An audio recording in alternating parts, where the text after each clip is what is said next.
E quando as opções não obrigam a consciência? Um dicionário de teologia moral nos ensina que onde existe alguma forma de voto livre como expressão máxima de consenso, este voto é dever muito grave. O voto deve seguir a consciência, isto é, deve refletir as convicções livres e informadas do indivíduo sobre qual pode ser a melhor linha política geral para certo povo em um momento preciso. E cada cidadão, baseando-se em sua informação e avaliação, deverá a cada vez propor diante de si o único problema do bem comum de um povo e de uma família humana naquela determinada situação. Nem interesse privado, nem lealdade a um partido, nem qualquer outra consideração pode prevalecer sobre este problema central. Um belo ensinamento da teologia moral. O bem comum é o grande patrimônio e a herança irrenunciável da doutrina social da Igreja, tendo por base a pessoa humana como fundamento e fim da comunidade política.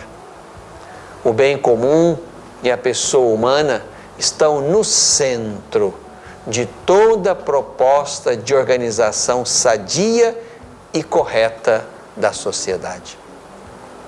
Em reta final de campanha eleitoral, num segundo turno para escolher o presidente do Brasil e muitos governadores dos estados, também o de Minas Gerais, colocamos-nos estarrecidos diante das opções que temos.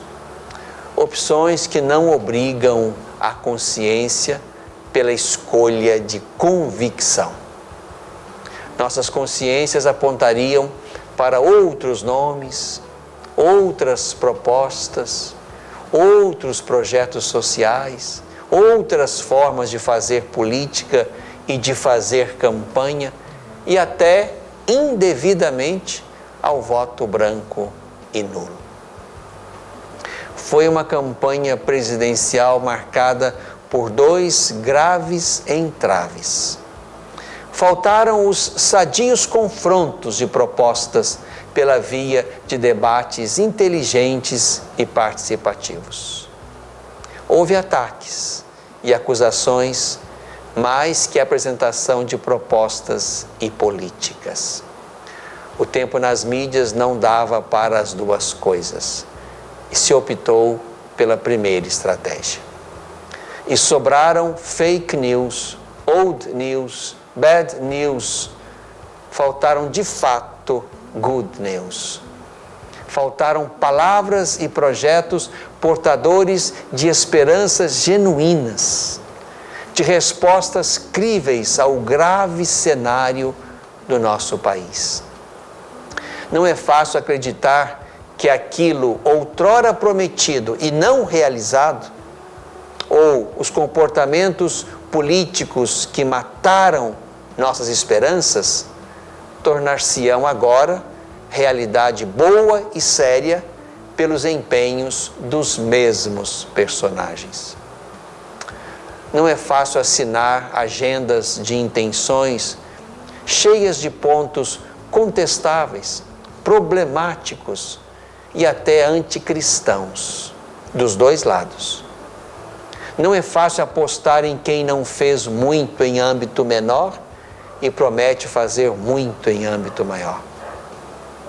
Não é fácil acreditar em quem promete quase tudo, como se tudo dependesse de uma única caneta ou vontade, e como se não houvesse outras instâncias que participam, permitindo ou bloqueando as 1000 promessas feitas.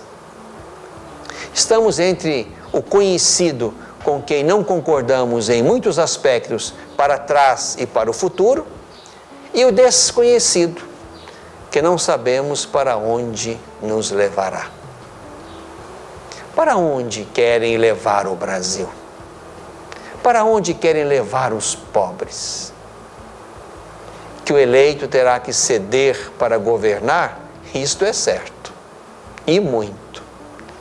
Ou vamos ao caos da ingovernabilidade, a derrocada da democracia ou a anarquia social. Livrai-nos do mal. Rezamos com força e insistência. O certo é que nenhum dos dois candidatos aprendeu a fazer política, a pensar o bem comum e a enxergar a pessoa humana na escola do Evangelho, na escuta e na experiência de Jesus. Talvez nem saibam que o reino está no meio de nós, deve expandir-se com nossas escolhas e ações, deve instalar-se dentro e fora de nós, nos corações humanos e nas estruturas do mundo. É assim que rezamos como Jesus. Venha a nós o vosso reino. Se eles fazem política, tendo como critérios outros, entre aspas, valores, ou pseudo-valores, ou semi-valores, ou até a-valores, como votar neles? Se o bem não é comum e se a pessoa não é fundamento, como escolher? Quem escolher? Dos dois lados, há grandes e graves contradições à luz da fé. Cremos e aceitamos que há uma misteriosa compenetração da cidade terrestre e da cidade celeste, que só a fé pode perceber. A Igreja, na sua missão, quer sanar e elevar a dignidade da pessoa humana, tornar mais sólida a coesão da sociedade humana e conferir uma significação mais profunda e séria à atividade cotidiana de cada pessoa, para tornar mais humanas as vidas e a história. Ao mesmo tempo que a Igreja ajuda o mundo e dele também recebe muito, os discípulos de Jesus têm como missão uma só coisa: a vinda do reino de Deus. E nele, o bem, a felicidade, a salvação no mundo e do mundo de cada ser humano. Assim nos ensina Gaudium et Spes, do Concílio Vaticano II. As orientações de possíveis discernimentos, e elas não faltaram nessas eleições, nos colocaram diante do candidato inexistente, incompleto ou por vir. Precisamos, como igreja, aprender a incentivar, formar e apoiar leigos e leigas que tomem para si e para a coletividade os princípios da política como a grande caridade e o grande bem, vencendo visões interesseiras, corporativistas, isoladas e míopes da vocação político-partidária. Os políticos que temos, na sua quase esmagadora maioria, ainda fazem política longe da ótica de Jesus, do Evangelho e do Reino. Alguns até têm o rompante e o atrevimento de levar consigo rótulos de pertença religiosa, mais por discurso do que por posturas. E por vezes não compreendemos de que Jesus e de que Evangelho bebem para fazer política.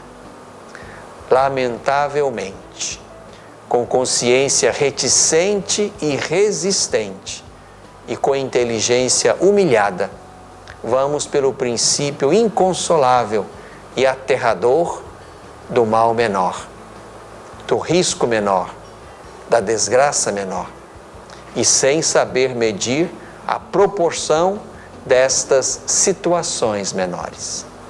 É a última coisa a fazer por não haver algo mais sensato. Só o tempo vai nos revelar o tamanho do mal ou do bem que escolhemos para a nossa pátria. Contudo, irmãos e irmãs, votar é preciso, escolher é um dever.